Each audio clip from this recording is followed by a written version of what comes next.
Hi everyone. Hello, hello. Can everyone hear me? Yes? Audible enough? Hi everyone. We're excited to have you here. Welcome to the Lab of Tomorrow 14 Demo Day. My name is Sandra Kariza. I work with Impact Hub Kigali, and we're excited to have you all here today.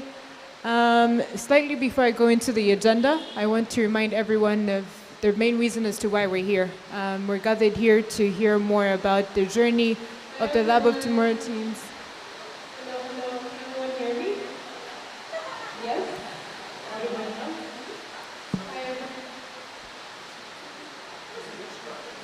We have two people here.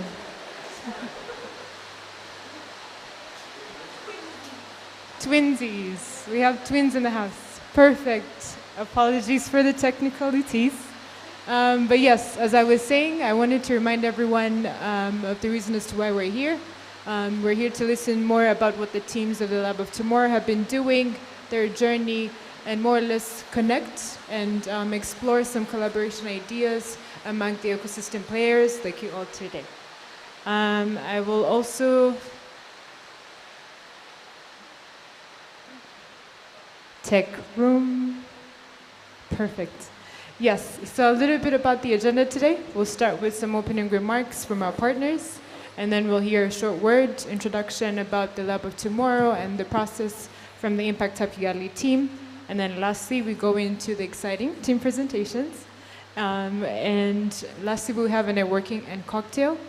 But without further ado, I would love to invite Rahel Meyer, who is the co-lead of Innovation Competence Center of Social Innovation at the University of St. Gallen. You're welcome. Thank you everyone for being here, and a big welcome also from our side from CSI at the University of St. Gallen in Switzerland. It's really great to be here, finally. It's the first time for me to be in Rwanda, Kigali, because we were not able to join them back in June when we had the Innovation Sprint. So I'm very excited today to hear about what the three teams have done, have achieved, and I had the chance actually to already visit them yesterday, and it was just so great to see what they have been working on in the last couple of months. So to hear more about their Lab of Tomorrow journey. And I just also would like to say a couple of words about our journey, because also for us as CSI, this has been quite a long journey.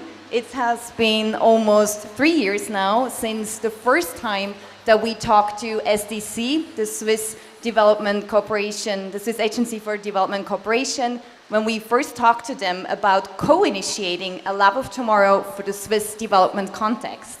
And because we believe that the Lab of Tomorrow format is a very promising format that helps and has a high potential for transformation by bringing together people from different backgrounds and different expertise and jointly co-creating solutions for the grand challenges of our time. The format has actually been developed by GIZ on behalf of BMZ, and there's already been 11 processes that have been successfully completed. 5 are still ongoing, and the Lab of Tomorrow 14 is one of these 5 ongoing processes. More than 50 business models have been sketched so far. So also a great thank you to GIZ for developing this great format, and we've had the chance to also implement it. Just maybe about the journey I was talking about before, so it took quite a while until we could actually kick off the project. It was also due, obviously, to the COVID-19 pandemic. It took just much longer, but then finally last year we were able to start the program officially. We had the understand phase, we had the innovation sprint in June, and then followed by the incubation phase that we're still in. So, I mean, for us as CSI, this has really been the Lab of Tomorrow. It has been a co-creation itself, a collaboration itself as well, thanks to the many partners involved. And I just would like to give a big thank you to SDC for co-initiating this pilot with us. A big thank you also to GIZ, Hirschmann Stiftung, Nestle, and Reverse for your support and engagement. And obviously a big thank you to Impact Hub Kigali. Without you, this would not have been possible. Thank you so much. Yeah, you can clap. So, I mean, I just want to say that for us, this was an amazing, amazing experience and really great to see what you can achieve by bringing different people together and to really, if you're willing to collaborate and to change and to develop solutions, really want to change something. And we really hope that looking back in a couple of years, looking back to the Lab of Tomorrow 14, that we can see that this has been like the starting point of 3 successful venture teams, and also hopefully like a puzzle piece for like a trajectory of Rwanda to become more sustainable and become more, have like a more circular food system. So thank you everyone and enjoy. Thank you. Thank you so much, Rahel, for the opening remarks. And we also would like to welcome people who are joining us in the live stream online. Welcome to the event as well. And without further ado, allow me to present to you Petra Linnemann, who is the Deputy Regional Director at the Swiss Agency for Development and Cooperation. Thank you. Thank you. Good evening, everybody. Muraho. It's a pleasure to be here tonight and that we can have this meeting, this demo day in presence, in physical presence, because so much of this Lab of Tomorrow process has been virtual, which is actually not the idea. The idea is really bringing people together to do this kind of work. I'm the Deputy Regional Director at the Swiss Corporation here in Kigali, working out of the Swiss Embassy here. And I'm responsible for the domain of employment and economic development. And that's part of the interest that SDC has in this process. It's not just the office here in Kigali that was involved, it's also SDC headquarters in Switzerland that got involved first with University of St. Gallen, then approached us if we want to do this in Rwanda. We said yes, because for us it's a venture that allows you to kill 3 flies with 1 swap. We work on employment and economic development, so there you have new ideas for economic development, new opportunities for young people in employment. Then we have an interest in engaging the private sector for development, because with development money from state donors, you aren't going nowhere. There's not enough money from donors. So you need to launch the private sector into sustainable development, into joining this venture. And this is also one occasion of supporting and launching the private sector to engage in sustainable development.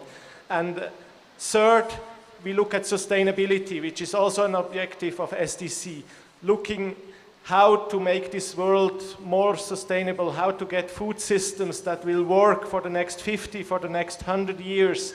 So all of these objectives we can kind of cover with this Lab of Tomorrow. And we hope that it will have a real impact, it will have real sustainable solutions coming out of it that will be still there in 10, 20, 50 years, and we'll still talk about the moment that those ideas were launched. But for us, the most important part is really employment for young people. Rwanda has like 230,000 young people coming on the labor market each year.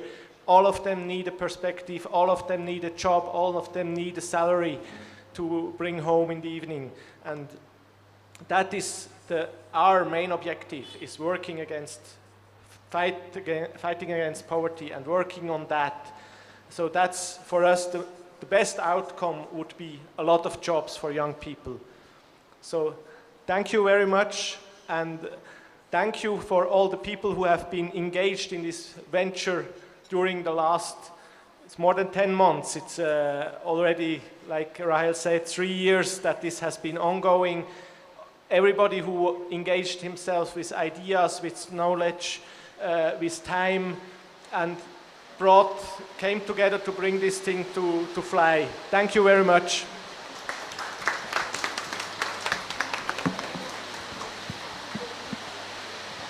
Thank Thank you so much to our partners for the opening remarks. And it's incredible to hear people who are passionate about the same cause. But without further ado, I would love to welcome Mafe and Cares from the Impact Hub Kigali team to speak about the Lab of Tomorrow process. Thank you, Sandra.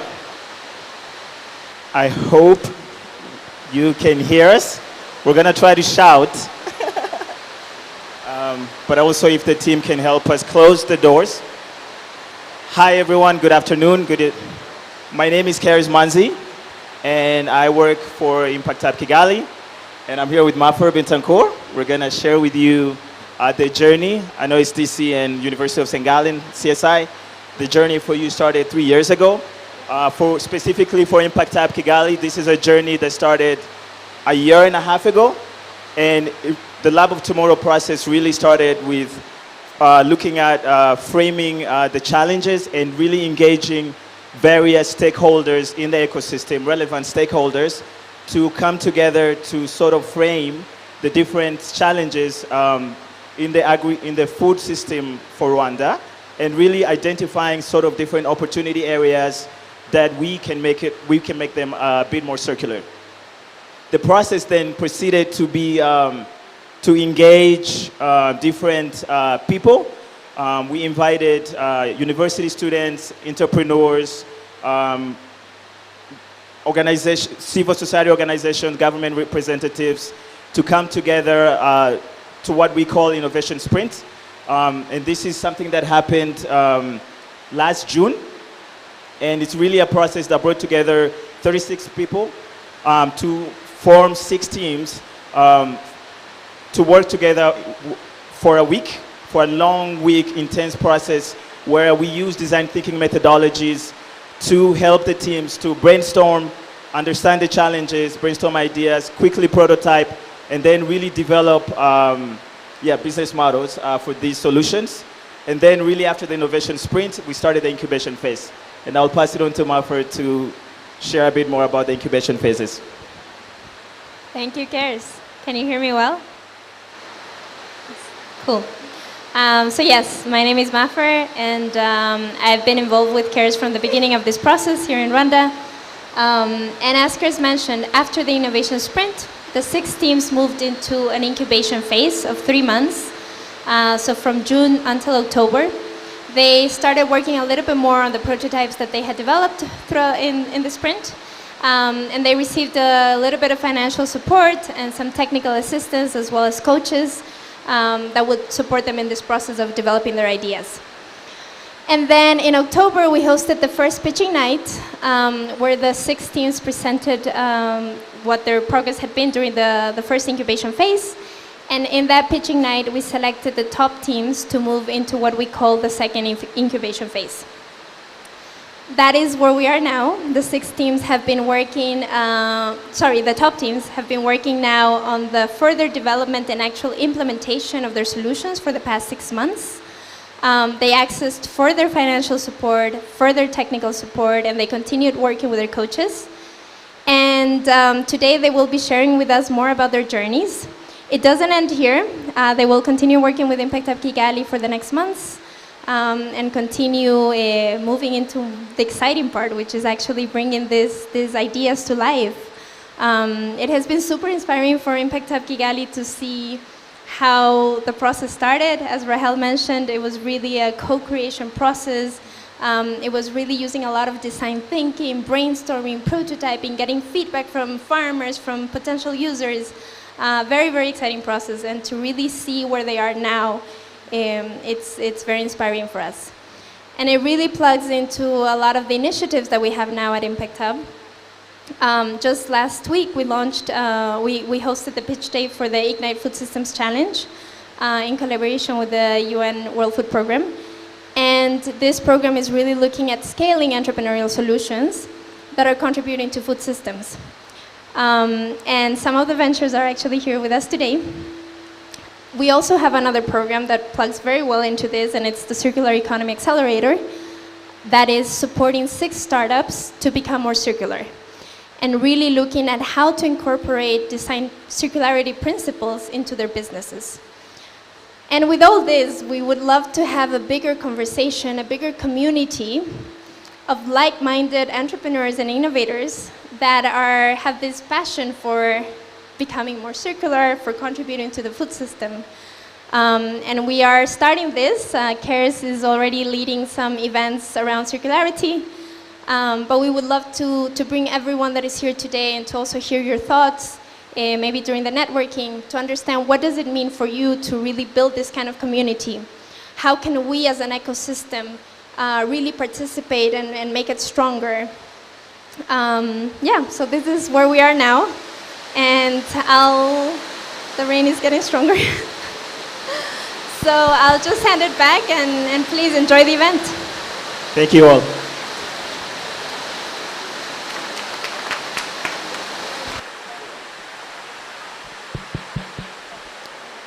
I'm not sure if everyone can hear me, but I'll try to scream as much as I can. Thank you so much to the Impact Hub Kigali team for talking about the Lab of Tomorrow process. And right now, we're about to watch a video that explains a little bit more about the innovation sprint. The Lab of Tomorrow is an innovative process which brings together key stakeholders from the public and the private sector, as well as academia and civil society, so that sustainable, innovative and new solutions can be co-created. This panel is the first Swiss edition of the Lab of Tomorrow. It is a multi-stakeholder collaboration co-initiated by the Competence Center for Social Innovation at the University of St. Gallen in Switzerland and the Swiss Agency for Development and Cooperation, SDC. The Lab of Tomorrow initiative, with its aim to develop initiative solutions that contribute to a circular food system in Rwanda, complements our government's priorities of fostering entrepreneurship and green growth, climate resilience, and circular economy. So the Lab of Tomorrow here in Rwanda is implemented together with many other partners. Here at Impact Hub Kigali, we are supporting as local facilitators. We really believe in this approach. We've always believed in the power of collaboration, the power of bringing together people from different backgrounds, different walks of life. So I think this for us is very much aligned with our vision. You share what you know, and then you learn from others. And the process helps you to catalyze or to build on a common understanding of a problem and then build on a foundation which enhances sustainability solutions. In the team where I have been working, we had an expert in fish farming, we had an expert in black soldier flies, we had an expert in dairy farming, an expert in mushroom farming. A lot of ideas, knowledge and information were generated.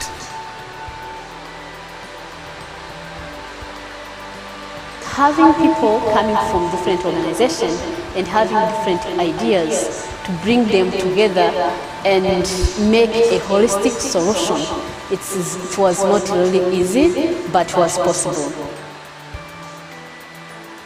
We have 6 teams right now in this Lab of Tomorrow, and they are all working on innovations to address challenges in the current food system in Rwanda. And these are challenges such as sustainable animal feed, valorization of waste, as well as market accessibility for smallholder farmers, among other challenges. And so 3 teams are working actually in person here at the hub. And then 3 teams are working remotely. Being part of the remote teams has actually been so amazing. For instance, on Friday when we had to test our solutions, we had the possibility to do both testing online and offline with people who were remote and also people who were in person. So I got the chance to go and talk to farmers around the city of Kigali, but my team members, for instance, one of them is in Malawi at the moment. They were able to test with people in Malawi to get like different insights around our solution, which was really great to bring in together different perspectives around what we have been able to come up with.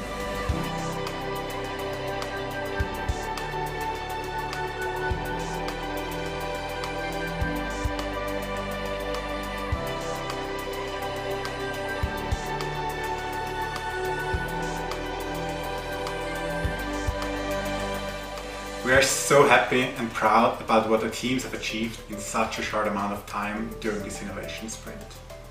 We are so excited to see how the teams will leverage the upcoming incubation phase to further test and iterate upon their ideas, and to move towards implementation and creating positive impact in the world.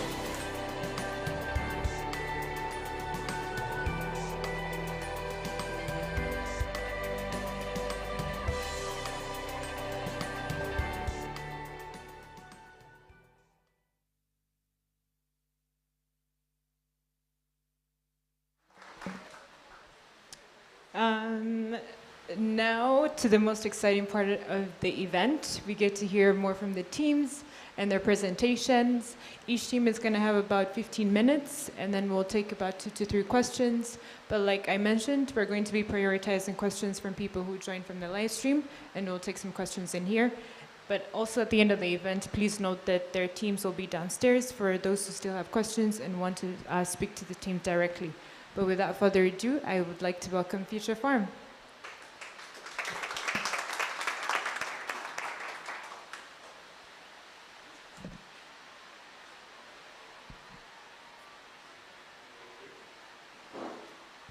Thank you.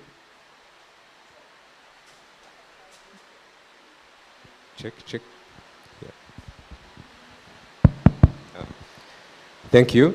My name is Aimable Rwanzunga. I am here representing Future Farm. Future Farm is a soon-to-be company which is made of 5 members: Matern Mateso, Dieudonné Sindikubwabo, Anastase Ndowayezu, who is here with me, then Paulin Buregeya, and myself. So Future Farm is a company which is developing a composting solution to address the challenge of organic waste in Rwanda and beyond. So our journey started with the innovation sprint, but we started with a common challenge which is that of organic waste that we generate every day at home. If you look at the composition of our waste in Rwanda, it's around 75%, 70 to 75% organic. And so far, we don't have really sustainable solutions to manage it. So we met as members from different backgrounds, different institutions. I myself joined the sprint from COPED, which is a waste management and recycling company in Rwanda. And we all had this challenge, the challenge of organic waste that we needed to address. So during the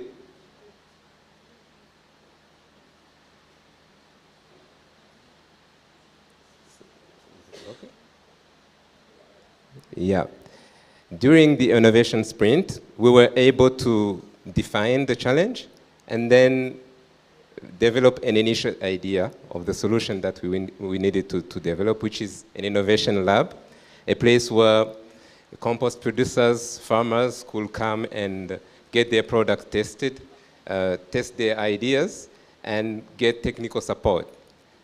Then we moved on to the incubation phase 1, from which we immediately realized that our idea, even if it was really good, was going to be very difficult to sustain because it was not easy to monetize. So during our second phase, we decided to test it further, to test our idea, go to the ground. We went to 4 provinces and the city of Kigali. We spoke to farmers and compost producers, and what we wanted to understand was, is our solution really needed, or are our services going to be paid by farmers, and if they can pay for them, for those services, how much were they going to pay? So we realized that it was needed. There was a challenge of finding good compost. There was a challenge of managing waste. But again, what farmers and compost producers were willing to pay was not enough to sustain the business. That's why we came back and then refined our concept, and we added a composting system. We conceptualized a composting system that was going to be the key element to make our solution sustainable.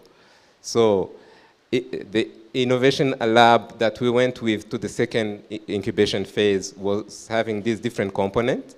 We have a composting system that's supposed to speed up the composting process and give good quality compost. And then we're going to combine it with soil testing and compost testing for the farmers and compost producers, and provide a facility as a bioassay greenhouse where they can come and test whatever compost they've produced or any other input. So then on the second phase,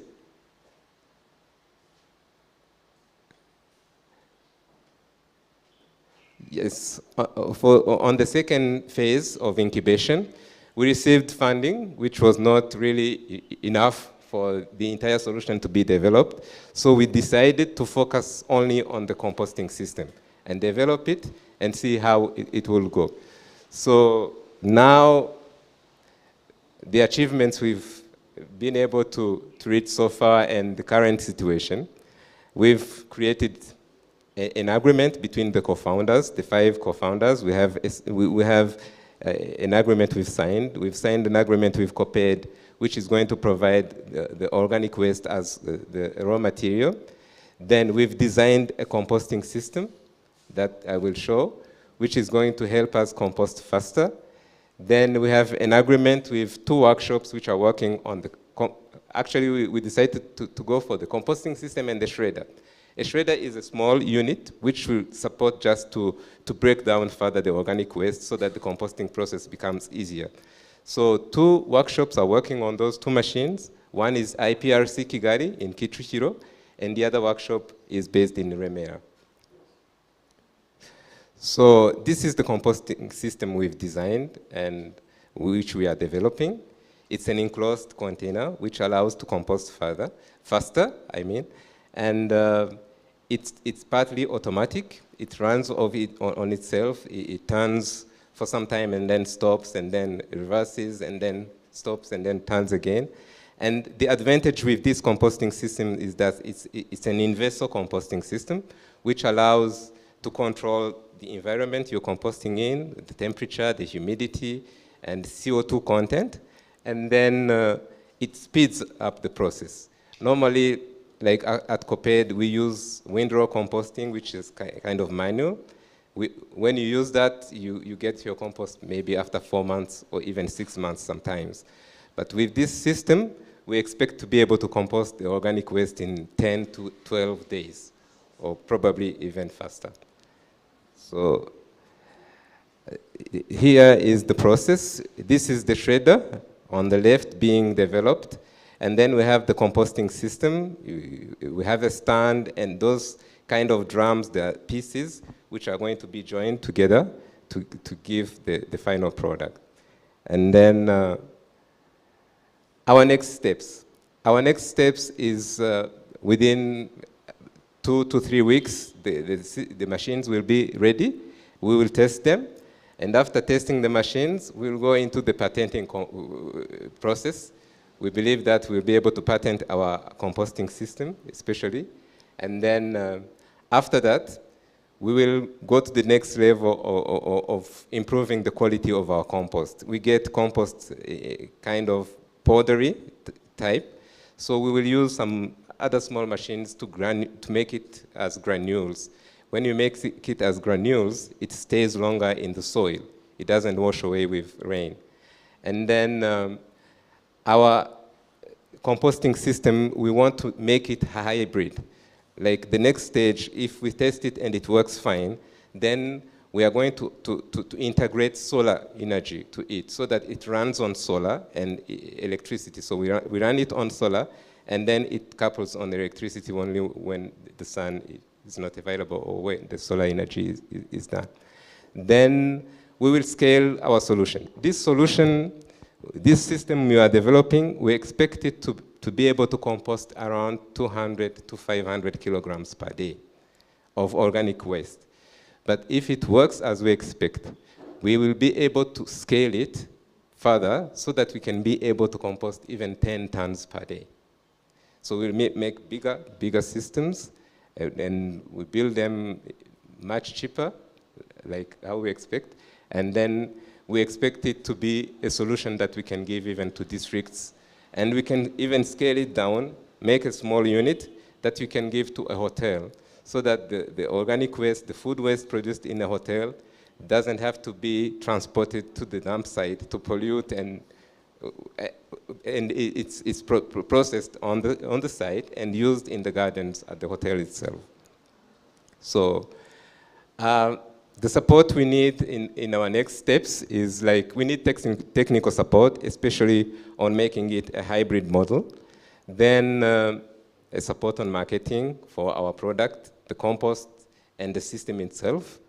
Then advocacy to the government. Once we are able to produce huge amounts of compost, we should be able to get the market, and the government can help on that aspect. Then partnerships with impact investors, especially when we start scaling up and moving on a large scale. So thank you.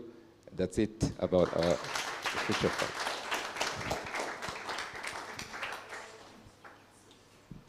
Yeah. Okay. Thank you, Future Farm. I won't steal the spotlight. At this time, we'd like to take a couple of questions, maybe 2 or 3 from the audience, since we're still waiting for some questions to come in, but we can take 1 or 2 from the audience.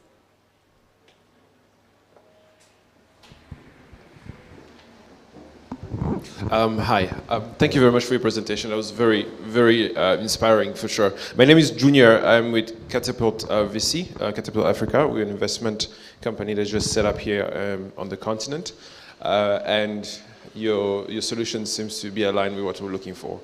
But my question for you is around the revenue model you're looking at, because I've seen a couple of things about developing the technology of composting and probably selling it or renting it at a hotel. So I want to know a bit about the future of your revenue model. How do you look at monetizing the solution? Is it selling the compost? Is it renting the machines? Is it selling the machine? And please, patent your technology as quickly as possible, because that's very crucial. Thank you. Thank you. Our revenue model is kind of a combination of different, we can sell the system as a product.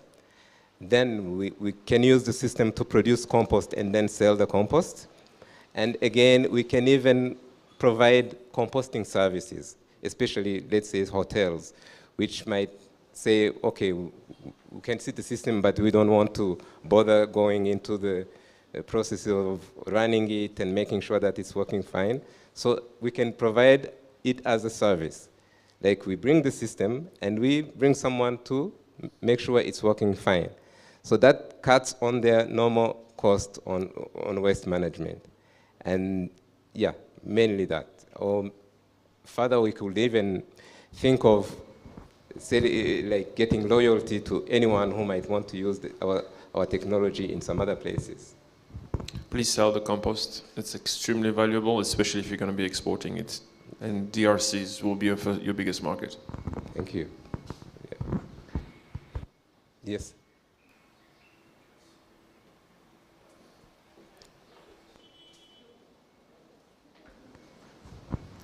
Hi. My name is Flo. I love your idea very much. I'm just wondering, I'm assuming you're partnering with Copedu so that you're able to get the food waste. Or what is your model, or what's your plan to get the food waste, considering right now everything is just mixed up all together? We have signed an MOU with Copedu to get the organic waste from Copedu, and even our system initially will be at Copedu's site. That's where we'll be operating. My last question. I currently run a business where we collect recyclables, and I've been looking into how we can incorporate collection of food waste. Do you have anything open where people like me, aggregators, can be able to bring the food waste to you at the moment? At the moment, if you have sorted waste, any sorted waste, you can take it to Copedu. They will take it. Well, I'm already working with them for that, but I'd like it like integrated into that system. Yes, once we start operating, firstly, we are really focusing on this technology. Okay. But as Future Farm, we don't want to become a waste management company. Let's say a waste collection company. We don't want to become a waste collection company, but we want to become a company that provides this technology for organic waste processing. And then we can provide this technology to different waste collection companies or institutions or even the government. All right, thank you. So what I hear, there is an opportunity. Yeah, yes, definitely. All right, thank you. Yes, sir. I didn't go. Sorry, don't run. Thank you. Very impressive. I have a question with regard to the amount of waste. So as you say, you are able to, let's say, in the future, will transform 10 tons in how many days? I forgot it, but in 2 weeks or something like that, let's say. Do you know, as you work for corporate, what is the amount of organic waste, let's say, per day or per month here in Kigali, alone in Kigali? So this would be interesting for me, because the relation, let's say, of these tons with these machines and the inputs you have to have, I ask myself, what is the ratio, let's say? In Kigali, if an approximation, in Kigali there is a collection of around 600 tons of waste per day, and 70% of that is organic. Yeah. So with the, let's say this is well, what I wonder is because we are also, let's say, have an approach here in with a German company supporting that, looking for doing or work with the organic waste in a very common, let's say, approach. So the question is always, you have to have, let's say, a big space where you can collect it on one side and keep it on one or the other side. And then it's not a big issue, let's say, in case you have to wait 4 to 6 months, let's say, until it is rotten or have become compost. The question is for me, why would someone, let's say, want to speed up the process? Because as soon as you have, let's say, these the collection, or the also have sorted it already, and then somewhere put it to get decomposed, and then from a certain moment on, of course, after these 6 months and ongoing, you have the compost available in much bigger amounts than with such a machine. This is a bit an issue, maybe. I don't know. I'm not an expert in that. Yes, of course, composting faster is much better for any business. If you can make your turnover faster, you make more money. And now, if you use techniques that are being used, which are manual, to compost, imagine composting 6 months, you have labor on a daily basis, composting, and you pay them. So after 6 months, the compost you get and the price you're going to pay to sell it for might not be able even to cover the cost you put in. So that's why if we can compost faster, it's much more better business-wise.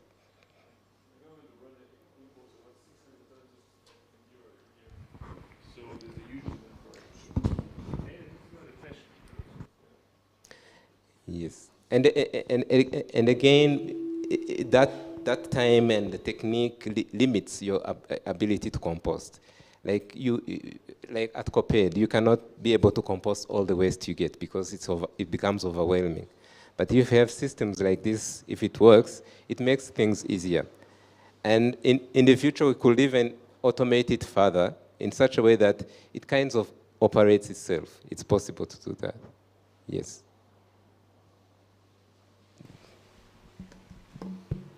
No more questions from the audience? Yes. Last one.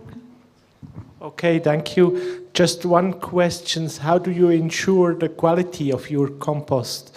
Because what you get delivered if you order compost these days is mostly strewn with plastic bits and bits of hardware in it, iron, nails, things like that. How do you get the good quality of your compost, that it's also really sustainable? Thank you. Interesting question. Good quality compost comes from sorting from the source, making sure you sort initially. You make sure all the organic waste you're getting is not contaminated.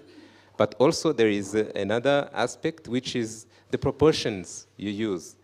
In the organic waste, there is what we call the green waste, which is rich in nitrogen. And you have the kind of brownish, if you've seen those dry leaves, which are kind of brownish, those are rich in carbon. So always the proportion of nitrogen to carbon is important for the quality of the compost. But beyond that, what we want to achieve to improve the quality is that we will even add efficient microbes to the compost and then make granules out of it so that it becomes even much better. Yes. Thank you so much, Future You're Farm. welcome. Thank you so much, Future Farm. And just a reminder to the audience, you'll have some time to chat with the rest of the team after the presentations. And just to reiterate again, if you have any questions for those joining us online, please post them and we'll be able to address them here. And without further ado, I would like to welcome the next team, Agriculture Gurus.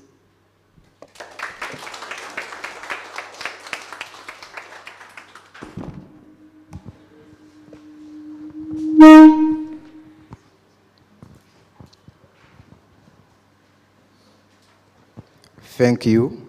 I'm here by names of Taonest Nyomugabo. I'm representing Team Agricultural Gurus. So,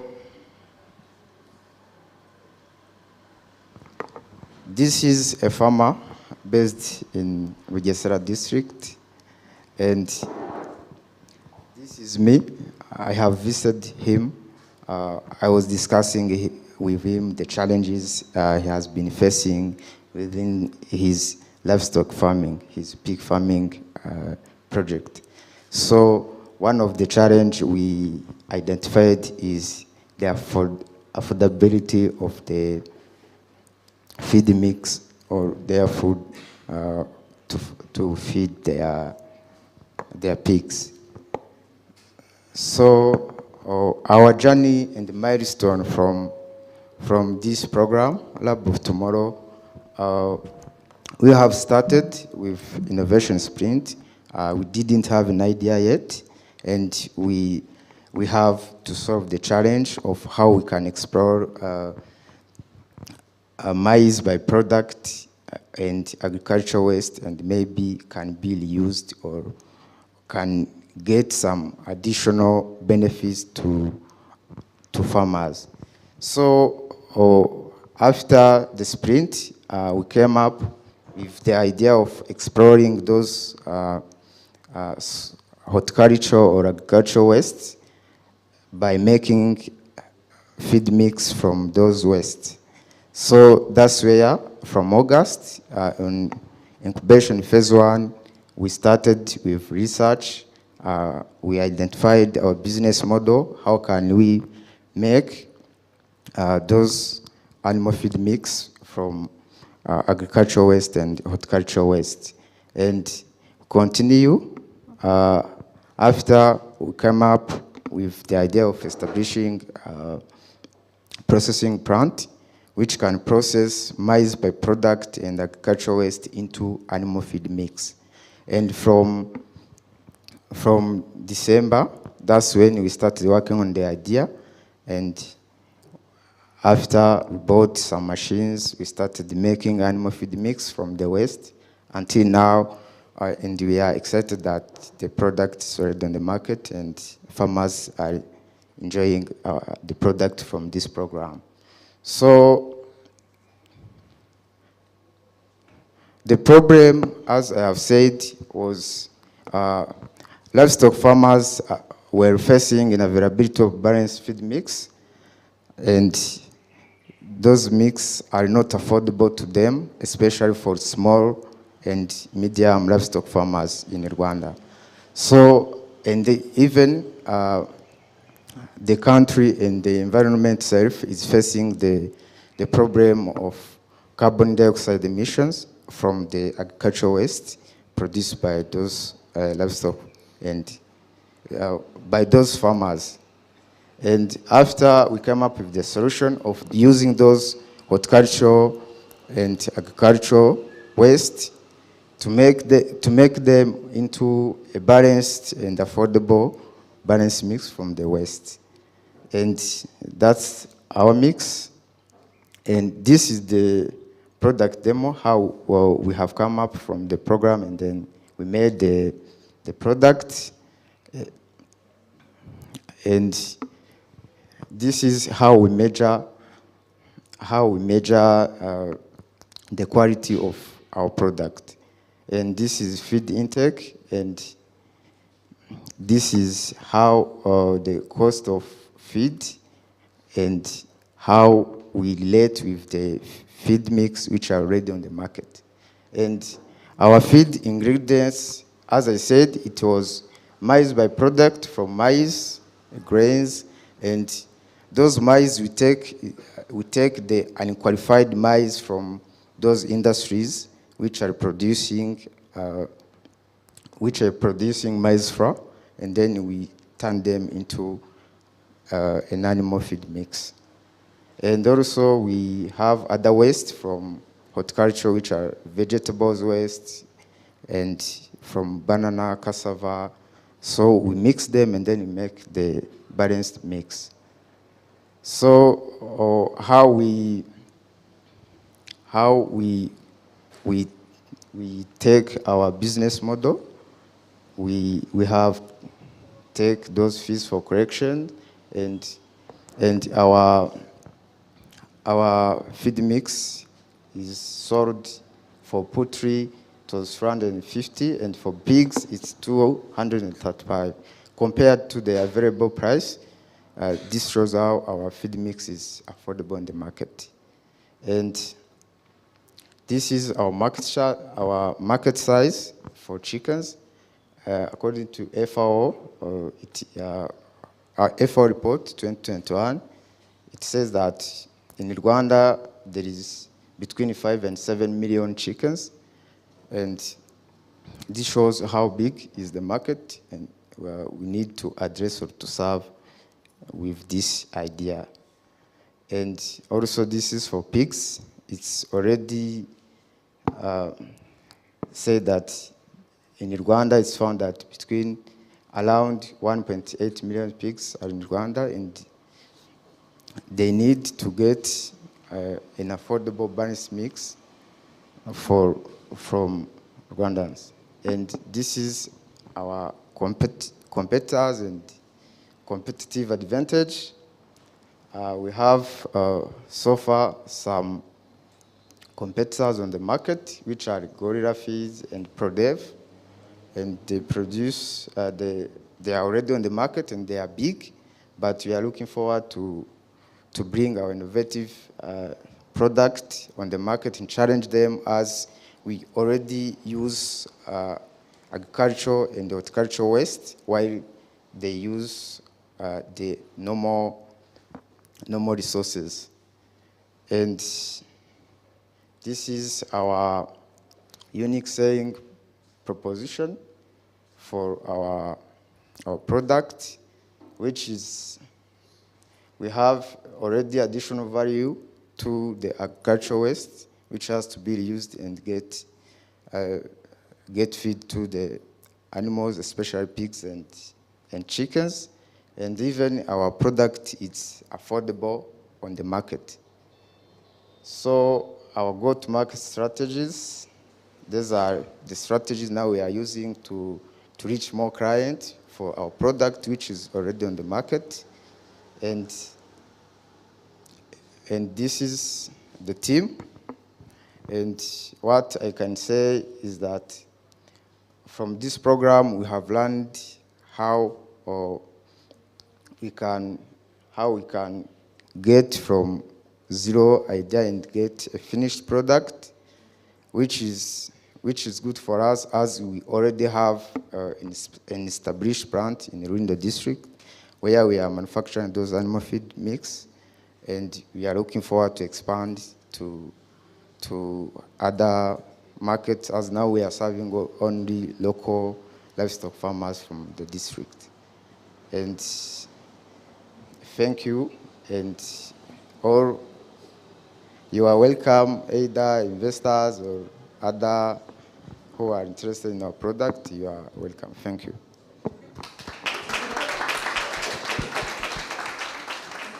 Thank you so much. We'll take 2 or 3 questions from the audience. There's a question over there.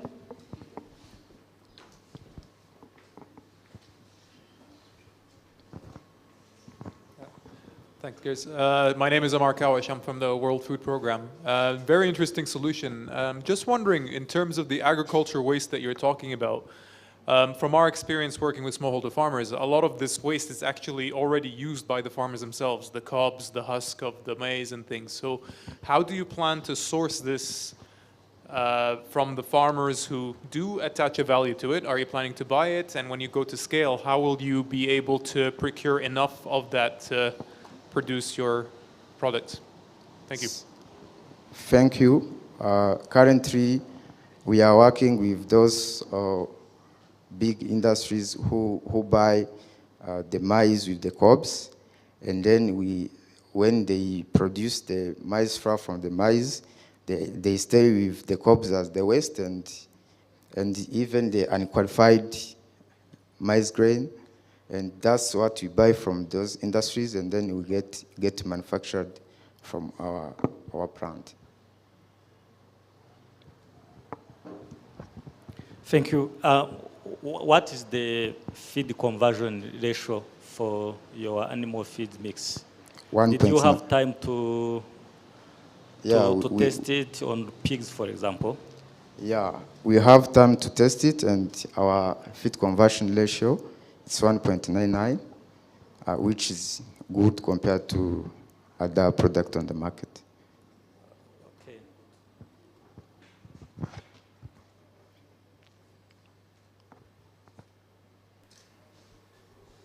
I did not miss anyone. Perfect. Thank you so much, Agriculture Gurus, for a great presentation.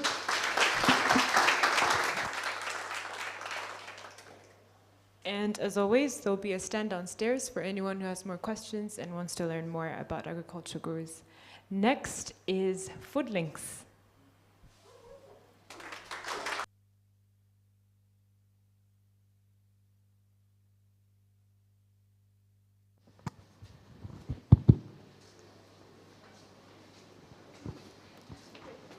Hello, good morning. Sorry, good evening.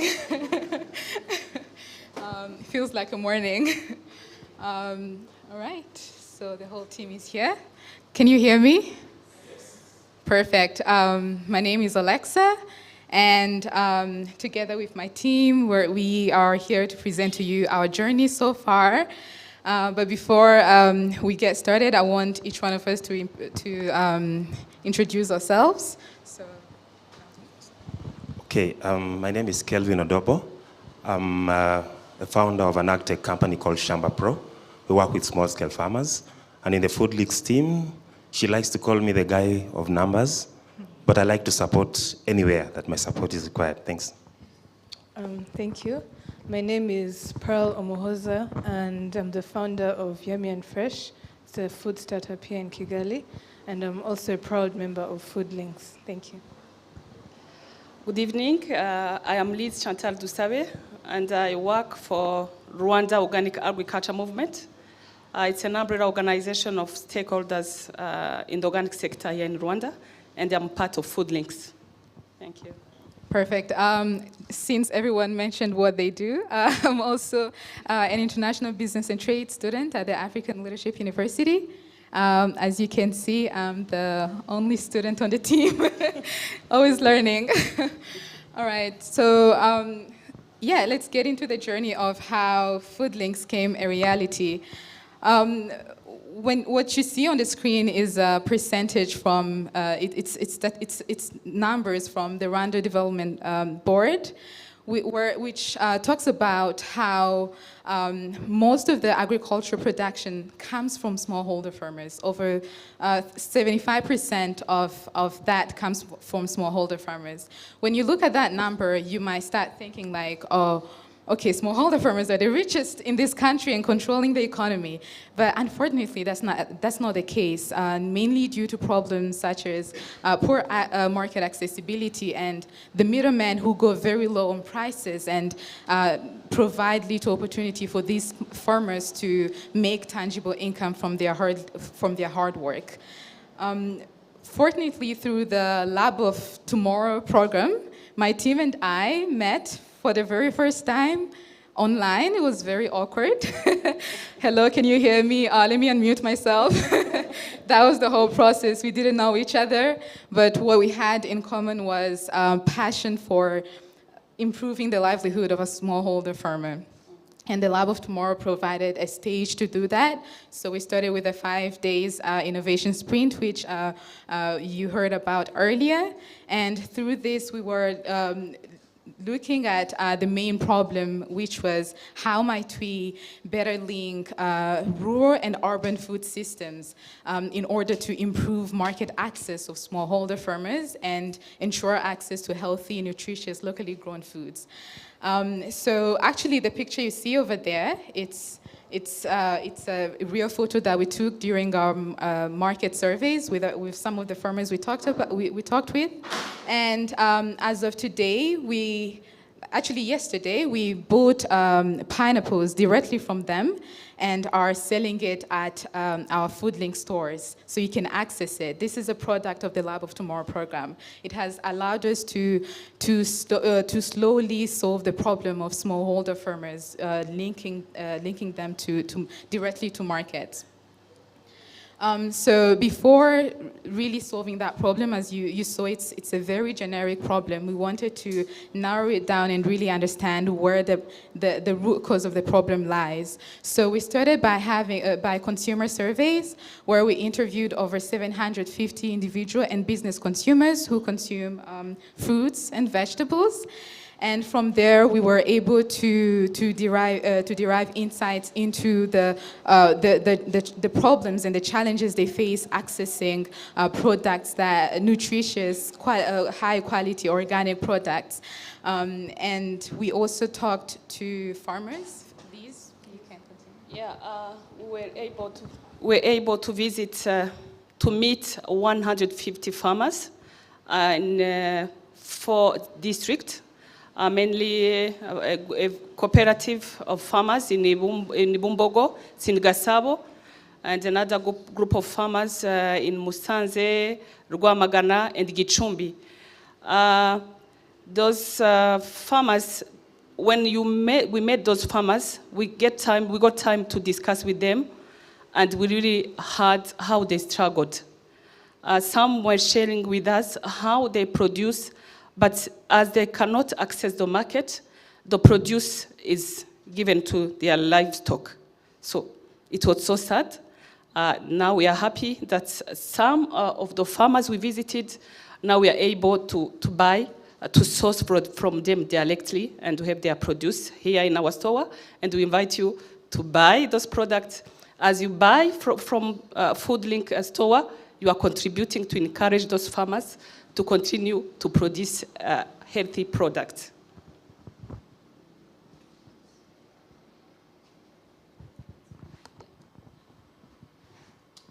So from all the work that we did collecting all these insights, like they said, we interviewed a lot of farmers, over 700 of them. The information we collected was very valuable. Again, it made us realize, okay, there's a market for this. And we're not just doing this to create a market, we're trying to improve the livelihoods of these farmers. And also, as FoodLinks, we are going to explain to our customers where they're going to get their food from, because when I go to the market personally to buy fruits and vegetables, I don't know who's growing this pineapple, I don't know who's growing this tomato. So us, we will be able to explain to our customers, look, we know this farmer, he's farming his pineapples in this way, he's using, and we're only going to source from people who farm properly, who use the right agricultural practices, and we're also sourcing a lot of organic products, and we're trying to create a market also for organic products, because people have a notion of it, but it's not really big yet. So we're trying to create market for organic farmers, and even those who are trying their best, because we can't really say we can go organic immediately, but we're trying to improve the way our farmers produce their products and also incentivize them. So this survey insights really helped us to realize where the problem was and how to solve it, and again, to create market for these farmers. Yeah, so after we had agreed on what we wanted to do, we set up on looking a store. I think we moved a few thousand kilometers within Kigali to try to find an affordable and suitable location. Just move on.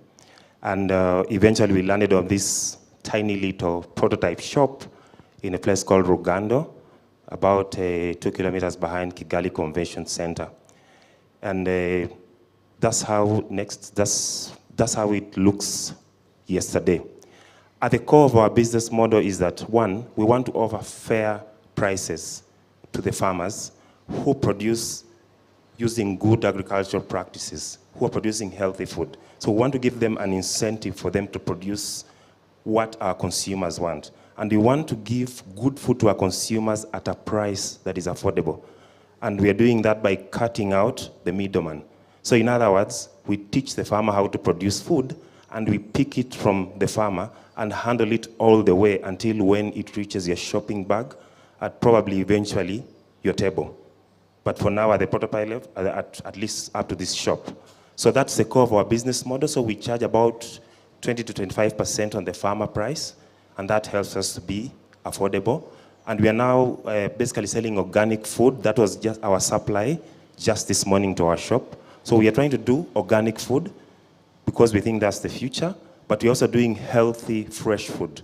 Not really organic, but at least with a certain standard to be able to teach our consumers that, one, you want good food, you know where it is grown, you know where it comes from, and you know how it is produced. So you're sure about what you're feeding, you're not worried about. Pearl here used to buy tomatoes from Kabuga, and it had a lot of white stuff. And she thought it was the best kind of tomato. And me being the farmer, I was telling him that actually the market people buy tomatoes and spray a chemical called mancozeb, you know, such that because it gets a better price. So you're basically being fed on a fungicide. And that's one of the things that we're trying to avoid. So you're welcome to Food Links. Again, you can get our address. After this, you can come down there and have a look at what we have for you. Thank you.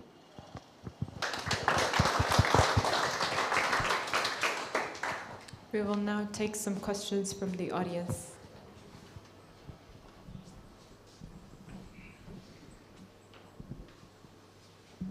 Love the idea.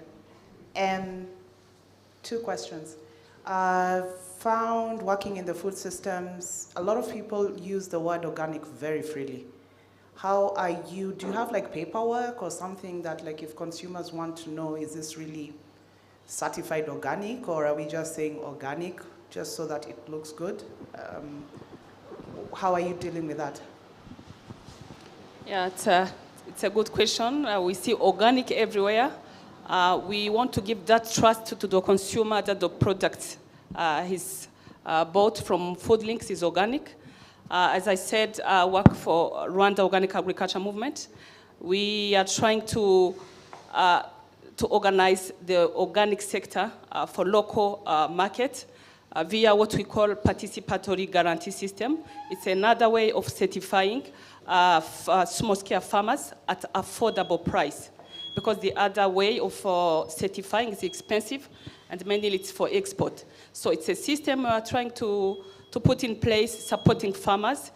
We know where the farmers are, we know the practices they are using, and they will be certified organic, because we want to work with the Rwanda Standard Bureau to support us in that process. Our farmers will be certified, but for the moment, we are in the process. Yeah. My second question is about food waste. So I currently run a farmer's market, and I work with a couple of farmers. Much as your idea is very commendable, business-wise, you would have to think about, there is a possibility that some products will not be sold at the end of the day. So if you're talking about like potatoes, you're lucky if it can reach 1 week, lettuce, done by 1 day. depending on how you're storing. So what do you have in place for food waste? In case like you don't sell products, what are you going to do with them?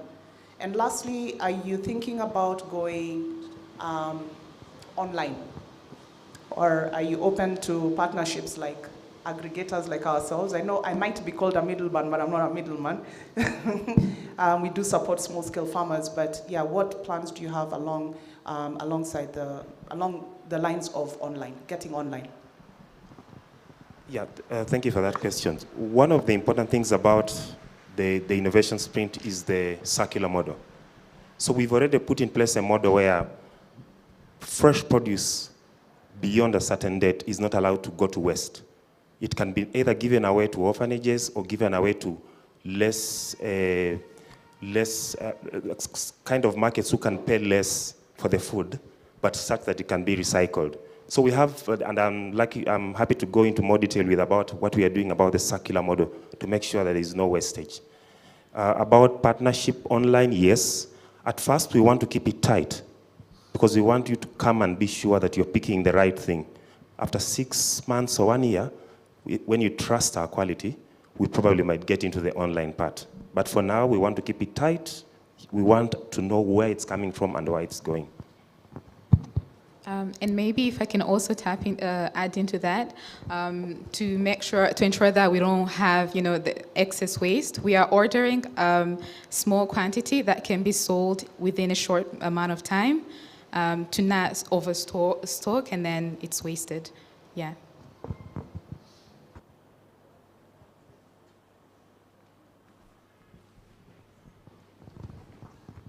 I assume somebody has asked the question. It seems like you're mostly targeting B2C. Are you looking at B2B dealing with any businesses, restaurants, or the like? Starting with Pearl, because she... B2B, selling to businesses. Yes, actually, when we were going through the Lab of Tomorrow, I immediately saw that I was going to be a client. So I already have where I'm going to buy my vegetables and fruits. So it's a great synergy in terms of, I am in the food business, she's in the organic system, he's also a kind of a farmer, so it's a great synergy in terms, I get something, she contributes something. And just to add on to one of the questions, we will explore other options because obviously we can't continue to order in smaller quantities, we'll order in large quantities and then also find a solution of cold storage to store enough because the more we order, the better the margins for us. I forgot to say something about the business model. We're starting with one shop. If it works, we hope to have many shops around Kigali and a food warehouse where we aggregate all the food and then distribute it to the shops. And we hope that at one point we have more supply than demand of good food, and then we can think about export.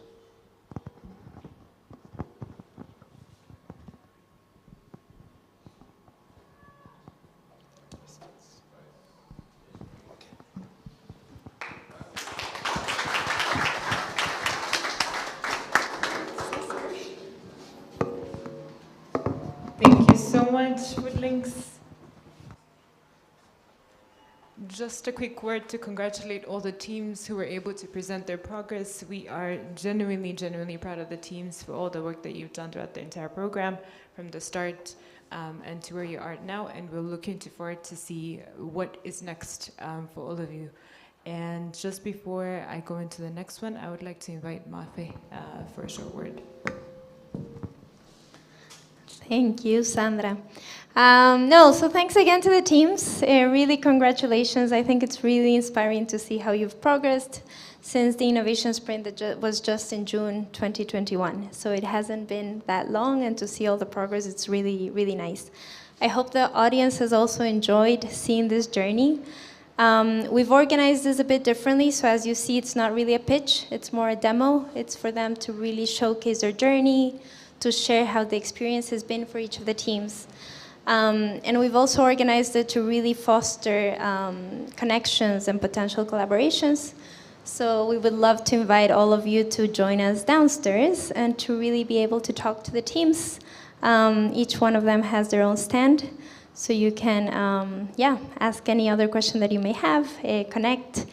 And the same with us at Impact Hub. If there are any ideas about what I mentioned before, any ideas about how can we contribute to a bigger conversation, to a community of practice, please find us downstairs.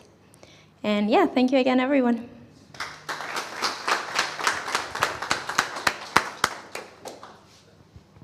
Thank you, Mafi. I think that was a go-ahead for us to get networking and connecting, and later get food and drinks and a little bit of music.